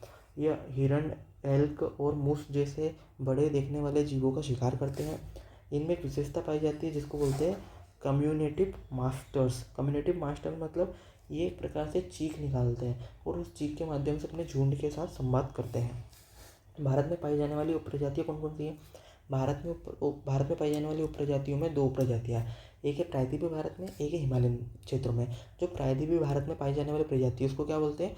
भूरा भेड़िया या ग्रे वुल्फ कहा जाता है। यह भूरा भेड़िया या ग्रे वुल्फ जो है इसकी आयुष्यन स्थिति जो है ये कम संकटपूर्ण है, मतलब इसकी स्थिति उतनी ज़्यादा खतरनाक नहीं है। साथ ही साथ यदि बात की जाए एक और प्रजाति की तो वो है हिमालयन अथवा तिब्बती भेड़िया। इसकी स्थिति जो है वो वल्नरेबल है, थोड़ी संदिग्ध है। लेकिन यदि दोनों की बात की जाए तो प्रायद्वीपीय भारत का जो ग्रे वुल्फ है वो प्रायद्वीपीय भारत में गुजरात, राजस्थान, उत्तर प्रदेश, मध्य प्रदेश और महाराष्ट्र में पाया जाता है। जबकि जो हिमालयन भेड़िया है वो लद्दाख और हिमाचल प्रदेश के लाहौल स्पीति क्षेत्र में पाया जाता है। ये हमने देख लिया कि ग्रे वुल्फ जो है वो कम संकटग्रस्त है, जबकि इनको अनुसूची 1-1 में रखा गया है, जबकि IUCN में सुभेद्य श्रेणी में जो हिमालयन वुल्फ है उसका स्थान आता है। तो आपसे जो सबसे ज़्यादा पूछे जाने की संभावना है वो ये है कि हाल ही में किस राज्य के द्वारा भेड़ियों को प्रशिक्षित कर वन क्षेत्रों में छोड़ा गया। तो कौन सा राज्य जाएगा? गुजरात, इसका सही जवाब होगा। अगले टॉपिक पे चलते हैं। अगला टॉपिक है सिकल सेल रोग को लेकर। तो भारत के द्वारा हाल ही में 2023 में शुरू किया गया था सिकल सेल एनीमिया उन्मूलन मिशन, जिसको वर्ष 2047 तक प्राप्त करने का लक्ष्य है। तो आपसे सीधा क्वेश्चन बन सकता है कि राष्ट्रीय सिकल सेल एनीमिया उन्मूलन मिशन का लक्ष्य कब तक भारत को एनीमिया मुक्त मतलब सिकल सेल से रोग से मुक्त बनाना है। तो कब तक? 2047 तक बनाने का लक्ष्य है। सिकल सेल रोग क्या होते हैं? सिकल सेल रोग एक प्रकार का वंशानुगत लाल रक्त कोशिकाओं का विकार होता है। बेसिकली जो लाल रक्त कोशिका होती है, रेड ब्लड सेल जो होती है, इनमें क्या होता है कि आपका जो हीमोग्लोबिन है वो साथ में क्या करता है, हीमोग्लोबिन एक प्रोटीन के रूप में काम करता है जो ऑक्सीजन का परिवहन करता है। लेकिन सिकल सेल में हीमोग्लोबिन में विसंगति उत्पन्न हो जाती है और इसके कारण क्या होता है कि जो लाल रक्त कोशिकाएं होती है वो अत्यधिक कठोर और चिपचिपी सी हो जाती है। चिपचिपी हो जाने के कारण इसमें सी आकार का कृषि उपकरण बनता है। जैसे लाल रक्त कोशिकाएं ऐसी है, गोल होती थी, तो वो ना ऐसे हाशिए के रूप में हो जाती है। अब इसको जैसे ये नली है हमारी किसी रक्त की, तो उससे निकलने में सूजन टाइप से और दर्द होता है, तो इसके कारण ये ठीक नहीं है। ठीक है, तो इसे सिकल रोग कहा जाता है। ये सबसे इम्पोर्टेंट है कि वंशानुगत होता है। सिकल सेल रोग के लक्षण भिन्न हो सकते हैं, लेकिन कुछ सामान्य लक्षण क्या है? जैसे इसमें क्रोनिक एनीमिया होता है, तीव्र दर्द होता है और यौवन और शारीरिक विकास में भी विलंब उत्पन्न होता है। इसके उपचारों में आप रक्तदान कर सकते हैं, हाइड्रोक्सी या यूरिया का उपयोग, दवा का उपयोग कर सकते हैं, स्टेम सेल भी इसमें मददगार साबित हो सकती है। अब इसके लिए सरकारी पहल क्या है कि 2016 में सिकल सेल एनीमिया के नियंत्रण के लिए दिशा निर्देश दिए और मध्य प्रदेश में राज्य हीमोग्लोबिन मिशन भी स्थापना की गई और 2023 में हमने सिकल सेल एनीमिया की स्थापना भी देखने को मिलती है, जिसका लक्ष्य 2047 तक इसका उन्मूलन करना है। अब यहाँ पे यूपीएससी में 2023 में इसमें क्वेश्चन पूछा जा चुका है, तो इसको देख लेते हैं एक बार। इसमें स्कूल जाने से पूर्व के बच्चों, किशोरों, गर्भवती महिलाओं के लिए रोग निरोध कैल्शियम युक्त पूरकता प्रदान की जाती है। दूसरा स्टेटमेंट है इसमें शिशु जन्म के समय देरी से रज्जु बंद करने के लिए अभियान चलाया जाता है। इसमें बच्चों और किशोरों की निर्धारित अवधियों पर कृमि मुक्ति की जाती है और इसमें मलेरिया, हीमोग्लोबिन पैथी, फ्लोरोसिस पर विशेष ध्यान देने के लिए स्थानिक बस्तियों में एनीमिया गैर पोषण कारणों की ओर ध्यान दिया जाता है। आपको बताना है कौन से कथन कितने सही है। केवल 1, केवल 2, केवल 3 और केवल 4। इसका एक्सप्लेनेशन देखते हैं एक बार। जो सिकल सेल एनीमिया रोग होता है, इसमें रोग निरोधी कैल्शियम पूरकता नहीं बल्कि प्रोफिलेक्टिक आयरन फोलिक एसिड पूरकता बच्चों को दी जाती है। ठीक है, तो कैल्शियम नहीं बल्कि प्रोफिलेक्टिक आयरन जो दिया जाता है वो बच्चों, किशोरों, प्रजनन गर्भवती महिलाओं को एनीमिया के बावजूद प्रदान की जाती है। तो आपका पहला स्टेटमेंट क्या है कि इसमें कैल्शियम पूरकता प्रदान की जाती है, तो ये कथन गलत हो जाएगा। इसमें क्या प्रदान किया जाता है? इसमें फोलिक एसिड प्रदान किया जाता है। शिशु और छोटे बच्चों का उपयुक्त आहार, ठीक है, appropriate infant of young child feeding, 6 महीने उससे अधिक उम्र के बच्चों हेतु पर्याप्त आयु उपयुक्त खाद्य पदार्थ पर ध्यान केंद्रित किया जाता है। अपने आहार में विविधता लाकर भोजन की मात्रा एवं आवृत्ति में वृद्धि करना तथा खाद्य पदार्थों में आयरन युक्त, प्रोटीन युक्त, विटामिन सी जैसे खाद्य पदार्थों को बढ़ा दिया जाता है। राष्ट्रीय कृमि मुक्ति दिवस जो है उसके तहत प्रत्येक वर्ष 1 से 19 वर्ष के आयु वर्ग के बच्चों के लिए द्विवार्षिक रूप से कृमि कार्यक्रम भी किया जा रहा है। ये भी स्टेटमेंट चाहिए। साथ ही साथ सभी स्वास्थ्य सुविधाओं में विलंबित कार्ट क्लैपिंग, रक्त के प्रवाह को रोकना, कम से कम 3 मिनट और रज्जु स्पंद बंद करने को बढ़ावा देना और 1 घंटे के भीतर स्तनपान कराने पर जोर दिया जाता है बच्चों के लिए। साथ ही साथ मलेरिया, हीमोग्लोबिन फ्लोरोसिस पर विशेष ध्यान देने के लिए एनीमिया में गैर पोषण संबंधित कारणों को उजागर करना भी यहाँ पे शामिल किया जाता है। अगला टॉपिक यहाँ पे इंपॉर्टेंट ये है कि तटीय कर्नाटक कस्बों में प्राचीन जल निकायों को पुनर्जीवित किया जा रहा है। तो कर्नाटक के 2 तटीय शहर, एक है मूडबिद्री और एक है करकला। इसमें हजारों साल पहले के प्राचीन जल निकायों को पुनर्जीवित करने के लिए लोग आपस में मिलकर धन जुटाकर और एक प्रकार से अपना फंड इकट्ठा करके इसको क्या कर रहे हैं, जल निकायों को पुनर्जीवित करने के लिए प्रयास कर रहे हैं। यदि बात की जाए जो मूडबिद्री शहर है, इसको जैनों की काशी कहा जाता है। मतलब जैनों का बनारस जो है वो किसे कहते हैं? मूडबिद्री को कहते हैं। तो आपसे पूछा जा सकता है कि निम्नलिखित में से कौन सा शहर जैनों की काशी के रूप में कहा जाता है? तो कौन सा शहर है? मूडबिद्री, जो कहाँ पर है? कर्नाटक में। आपको ध्यान रखना है। यह मंदिर, यहाँ पे जैन मंदिर है, साथ ही साथ बस्ती जो जैन संघ होते हैं और निषिदी जैन मठों का केंद्र भी रहा है। मूडबिद्री जो होता है वो विश्व के जैन तीर्थियों को आकर्षित करता है और वैश्विक शिक्षा के केंद्र के रूप में भी अत्यधिक योगदान करता है। अगला जो टॉपिक है वो है सावित्रीबाई फुले के ऊपर उनकी जयंती। हाल ही में 3 जनवरी को प्रधानमंत्री ने उन्हें श्रद्धांजलि अर्पित की थी। जो सावित्रीबाई फुले हैं उनका महिला शिक्षा की और समाज सुधारक के तौर पर एक विशेष योगदान है। साथ ही साथ उनका जो विवाह है वो 9 वर्ष की आयु में हो गया था। उनका सामाजिक योगदान की बात की जाए तो उनके द्वारा काव्य फुले 1854 में और 52 काशी सुबोध रत्नाकर उनकी एक फेमस रचना भी है। साथ ही साथ उनके द्वारा महिला सेवा मंडल की स्थापना 1852 में की गई थी। ठीक है, उनके द्वारा वंचित समुदायों के लिए गो गेट और एजुकेशन कविता की रचना की गई। तो आपको ध्यान रखना है कि गो गेट एजुकेशन की रचना किसके द्वारा की गई है? तो किसके द्वारा की गई है? सावित्रीबाई फुले के द्वारा की गई है। सावित्रा ज्योतिबा की मृत्यु के बाद सत्यबोधक समाज को भी इन्होंने आगे बढ़ाया था। साथ ही साथ इनके द्वारा 1948 में पूना में लड़कियों, शूद्रों और अति शूद्रों के लिए स्कूल की स्थापना की गई, जो कि भारत में भारतीयों के द्वारा शुरू किया गया पहला स्कूल था। 1950 में नेटिव फीमेल स्कूल पुणे और society for promoting the education of Mahars and marks की शुरुआत भी की और अपने घर में बाल हत्या प्रतिबंधक गृह की भी इन्होंने शुरुआत की। अगला टॉपिक है रानी वेलु नाचियार जयंती। ठीक है, अगले जो चर्चित हैं वो है रानी वेलु नाचियार जयंती। तो आपसे पूछ सकते हैं कि रानी वेलु नाचियार का संबंध भारत के किस राज्य से है? तो किस राज्य से है? ये संबंध है तमिलनाडु राज्य से, जो तमिलनाडु के रामनाथपुरम के रामनाथ साम्राज्य की राजकुमारी थी। ठीक है, तो आपको ध्यान रखना है रामनाथ साम्राज्य कहाँ पे था? तमिलनाडु के रामनाथपुरम में, जिन्हें वीरंगमई के रूप में भी जाना जाता है। क्यों? क्योंकि ये औपनिवेशिक सत्ता से लड़ने वाली पहली रानी के रूप में भी इन्हें जाना जाता है। ठीक है, इन्होंने क्या किया कि इनके पति थे मुथुपदुगनाथपेरिया उद्देश्वर की मृत्यु के बाद इनके द्वारा शासन में आई थी और पहले मानव बम के रूप में प्रशिक्षित महिला सैनिकों की स्कूल की स्थापना भी इन्होंने की थी। आगे हमको पता चलता है कि विश्व ब्रेल दिवस के बारे में, जो 4 जनवरी को मनाया जाता है। तो आपसे सीधा क्वेश्चन आ सकता है कि विश्व ब्रेल दिवस कब मनाया जाता है? तो मनाया जाता है 4 जनवरी को। यह नेत्रहीन आंशिक दृष्टि वाले लोगों के लिए मानवाधिकार की पूर्ण प्राप्ति में संचार के साधन के रूप में ब्रेल के महत्व की जागरूकता बढ़ाने के लिए मनाया जाता है। जो ब्रेल है वो वर्णमाला और संख्यात्मक प्रतीकों का एक स्पर्शपूर्ण प्रतिनिधित्व करता है। ठीक है, इसमें 6 बिंदुओं का प्रतीक का उपयोग किया जाता है। जो ब्रेल का आविष्कार जो है इनके द्वारा ही लुई ब्रेल के माध्यम से किया गया था। ठीक है। दिव्यांग व्यक्तियों के कन्वेंशन के अनुच्छेद 2 के तहत ब्रेल शिक्षा अभिव्यक्ति सामाजिक समावेशन के रूप में महत्वपूर्ण मानी गई है। हमारा अगला टॉपिक है लघु बचत योजनाओं के बारे में और उनके समायोजन के बारे में। इसके अंतर्गत हम 2 योजनाओं को पढ़ेंगे। एक पढ़ेंगे सुकन्या समृद्धि खाता योजना और एक पढ़ेंगे हम डाकघर सावधिक जमा योजना। जो सुकन्या समृद्धि खाता योजना है ये वित्त मंत्रालय के द्वारा संचालित की जा रही है और इसमें बेटी पढ़ाओ अभियान के तहत इसको तथा विवाह के खर्च और उनके जो शिक्षा के खर्चे उसके लिए सरकार की एक पहल है। इसमें सबसे पहली पात्रता ये है कि जो लड़की है वो अपने जन्म से लेकर मेच्योरिटी पीरियड तक भारत की निवासी होना चाहिए। खाता खोलने की तारीख 10 वर्ष की आयु से पहले की नहीं होना चाहिए, मतलब 10 वर्ष से आयु पहले खाता खुल जाना चाहिए। अधिकतम 2 खाते खोले जा सकते हैं एक परिवार बालिकाओं के लिए।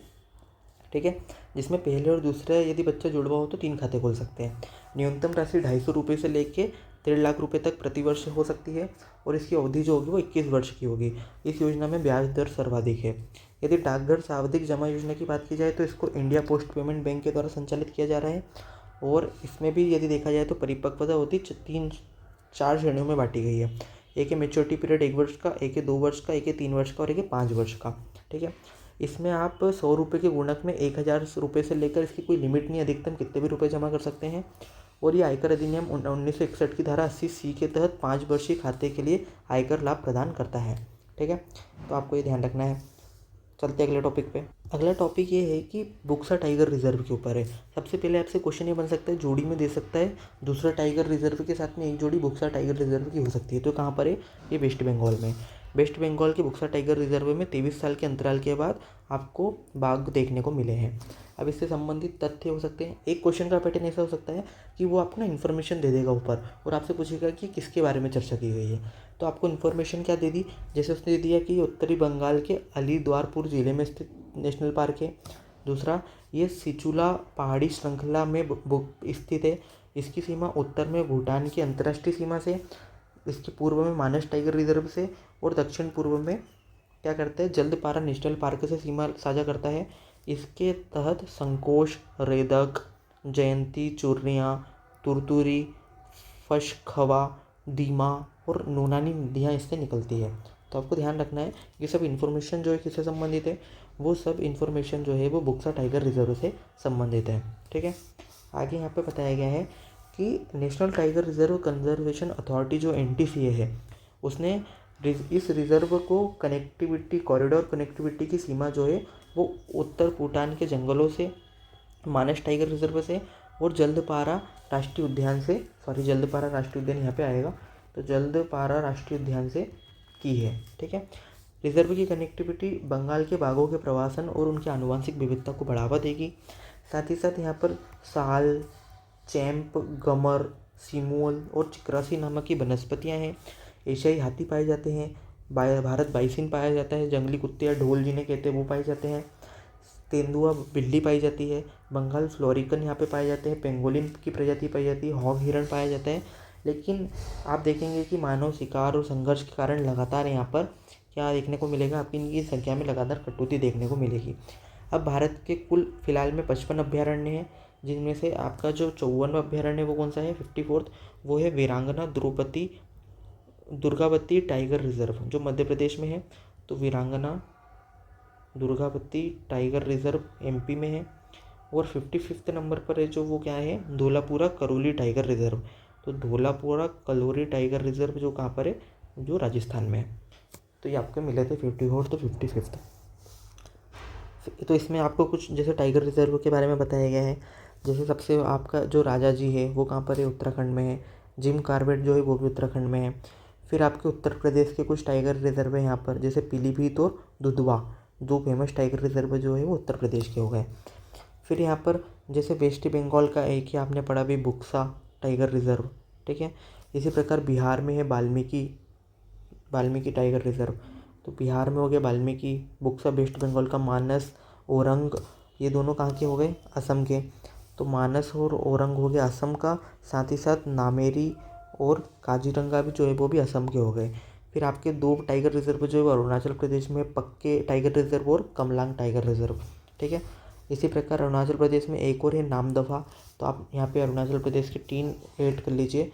तीनों कौन कौन से हो जाएंगे? तीनों हो जाएंगे पक्के, कामलंग और नामदफा हो जाएंगे। 3 टाइगर रिजर्व यहाँ पे हो जाएंगे।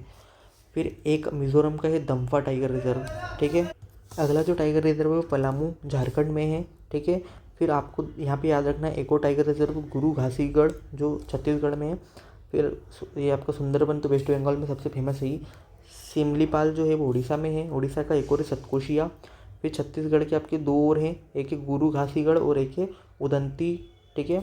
फिर एक है आपका अचना कुमार जो अमरकंटक है वो भी है, और इंद्रावती। तो आपके छत्तीसगढ़ के यहाँ पे 4 हो गए, गुरु घासीदास, उदंती, सीतांडी और अचना कुमार और आपका इंद्रावती, ठीक है, आपको ध्यान रखना है। फिर आपके तेलंगाना के 2 हैं, कौन कौन से हैं? एक है कंवल और एक है अमरावत। तो कंवल जो इसकी स्थिति थोड़ी सी ठीक नहीं है।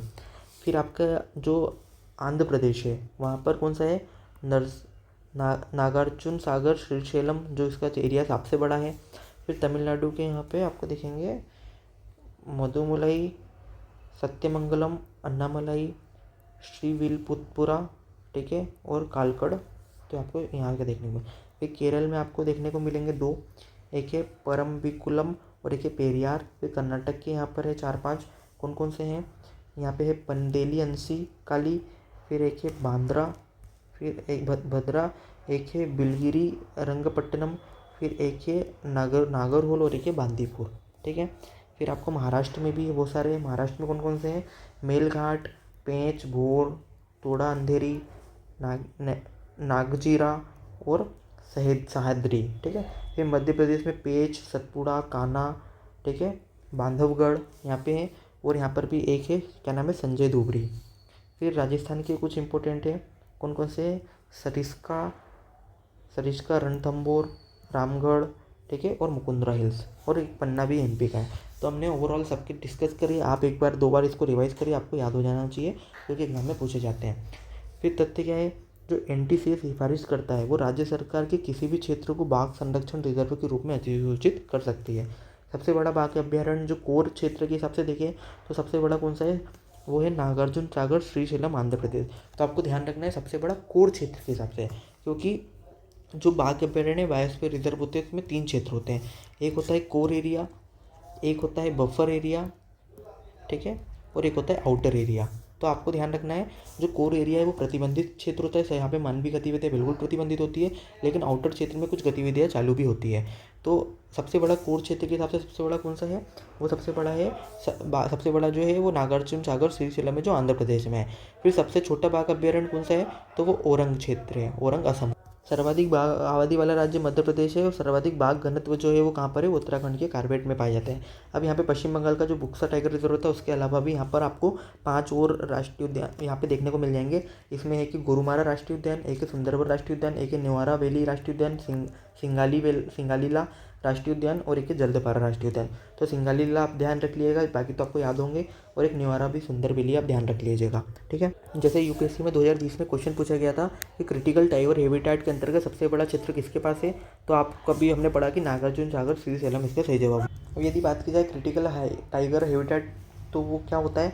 1972 के वन्य संरक्षण अधिनियम के अनुसार ऐसे स्थानों को अनुसूचित जनजाति व अन्य वनस्पति अधिकारों से समझौता किए बिना बाघ के संरक्षण के लिए आवश्यकता के अधिक रखा जाता है। यदि क्रांतिक बाघ क्षेत्र के आधार पर देखें तो नागार्जुन सागर श्रीशैलम का 2595 से सबसे अधिक है। उसके बाद सुंदरबन का स्थान आता है, फिर रणथंभौर का, फिर जिम कॉर्बेट का स्थान आता है। अगला टॉपिक यहाँ पे लिक्विड नैनो यूरिया से संबंधित है कि ये क्या होता है। तो नैनो यूरिया एक नैनो कण होते हैं जो यूरिया का ही एक प्रकार है। यह यूरिया परंपरागत विकास के रूप में पौधों में नाइट्रोजन प्रदान करने वाला एक पोषक तत्व है, ठीक है। मतलब पारंपरिक विकल्प के रूप में पौधों में नाइट्रोजन प्रदान करने का ही विकल्प होता है। यूरिया जो होता है वो सफ़ेद रंग का एक रासायनिक उर्वरक है जो कृत्रिम रूप से नाइट्रोजन प्रदान करता है तथा पौधों के लिए आवश्यक पोषक तत्व भी उपलब्ध करवाता है। नैनो यूरिया की पारंपरिक यूरिया के स्थान पर विकसित किया गया है, और नैनो यूरिया में पारंपरिक यूरिया की आवश्यकता के न्यूनतम 50% कम करता है। मतलब यूरिया की आवश्यकता में 50% की कटौती की जाती है, उसका लाभ जो उसी प्रकार का मिले। तरल नैनो यूरिया को जून 2021 में भारतीय किसान और उर्वरक सहकारी लिमिटेड, इंडिया फार्मर और फर्टिलाइजर कोऑपरेटिव के द्वारा लॉन्च किया गया, और स्वदेशी रूप से nano biotechnology research centre Kalol Gujarat. तो आपको ध्यान रखना है कि नैनो बायोटेक्नोलॉजी रिसर्च सेंटर कहाँ पर है, तो वो कहाँ पर है? कलोल गुजरात में। उसके द्वारा आत्मनिर्भर भारत अभियान और आत्मनिर्भर कृषि की आवश्यकता के अनुरूप विकसित करने के लिए इसको स्थापित किया गया। अगला टॉपिक है राष्ट्रीय खेल प्रोत्साहन पुरस्कार 2023। युवा कार्य खेल मंत्रालय के द्वारा राष्ट्रीय खेल प्रोत्साहन पुरस्कार 2023 की घोषणा की गई है। ये पुरस्कार इस साल ओडिशा के माइनिंग कॉरपोरेट लिमिटेड को सम्मानित किया गया। साथ ही साथ उभरती प्रतिभाओं को सम्मानित और पहचान करने के लिए जैन डीम्ड यूनिवर्सिटी बेंगलोर को भी सम्मानित किया गया है। जो राष्ट्रीय खेल प्रोत्साहन पुरस्कार है इसको 2009 में स्थापित किया गया था। ये उन कॉरपोरेट संस्थाओं को, निजी और सार्वजनिक क्षेत्र की दोनों संस्थाएं इसमें शामिल होती है, को दिया जाता है जो खेल नियंत्रण बोर्ड को राज्य और राष्ट्रीय स्तर पर खेल निकायों सहित गैर सरकारी संगठन को दी जाती है, जिन्होंने खेल को बढ़ावा दिया है और खेल के विकास के क्षेत्र में एक महत्वपूर्ण भूमिका निभाई है। तो राष्ट्रीय खेल पुरस्कार प्रोत्साहन की स्थापना कब की गई? 2009 में। ये प्राइवेट और पब्लिक सेक्टर दोनों के लिए दिया जाता है। साथ ही साथ उन संस्थाओं को दिया जाता है जिनके द्वारा खेल को बढ़ावा देने में महत्वपूर्ण भूमिका निभाई गई है। आदित्य L1 को कक्षा में पहुंचा दिया गया है, जिसको PSLV C-57 रॉकेट के माध्यम से लॉन्च किया गया था सितंबर 2023 में। वो जनवरी में कक्षा में अपना पहुंच गया था, जिसको दूर स्थापित कहाँ पे किया गया? लैग्रेंज बिंदु 1 में। जो लैग्रेंज बिंदु 1 होता है वो चारों ओर हेलो कक्षा में एक उपग्रह स्थापित करने में सूर्य के निरंतर अवलोकन करता रहता है। साथ ही साथ एक ऐसी स्थिति होती है जहाँ पर पृथ्वी और सूर्य का गुरुत्वाकर्षण बल संतुलन में होता है। लैग्रेंज बिंदु पृथ्वी से लगभग 1.5 मिलियन दूर है और पृथ्वी से लैग्रेंज 1 की दूरी पृथ्वी और सूर्य की दूरी का लगभग 1% है मात्र। ठीक है। लैग्रेंज बिंदु अंतरिक्ष में स्थित वह स्थान होते हैं जो विशाल पिंडों का गुरुत्वाकर्षण वस्तु के स्थान पर बने रहने के लिए अभिकेंद्री बल प्रदान करता है और वस्तु संतुलित रहती है। अंतरिक्ष यान ईंधन की खपत को कम करने और अंतरिक्ष यान को कुशलतापूर्वक स्थिति में रखने के लिए इन बिंदुओं का उपयोग किया जाता है। आदित्य L1 में प्रकाश मंडलम और क्रोमोस्फीयर, प्रकाश और कोरोना के बीच की दूसरी परत को क्रोमोस्फीयर कहते हैं, और कोरोना जो सूर्य की सबसे बाहरी परत होती है का निरीक्षण करने के लिए 7 पेलोड इसमें शामिल किए गए हैं।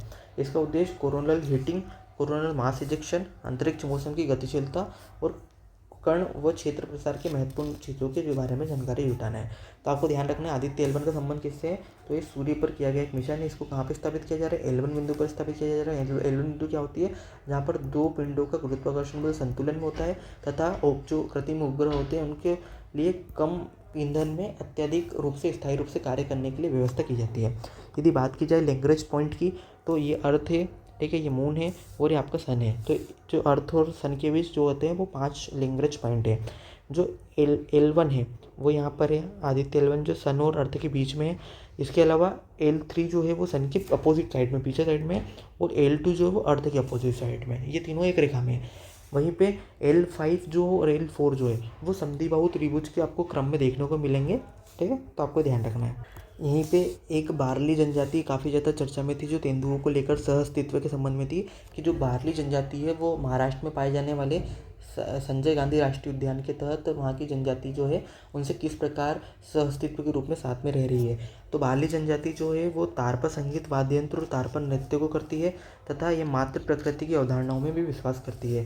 जबकि बात की जाए संजय गांधी राष्ट्रीय उद्यान की, तो यहाँ पर दहीसर नदी राष्ट्रीय उद्यान से बहती है।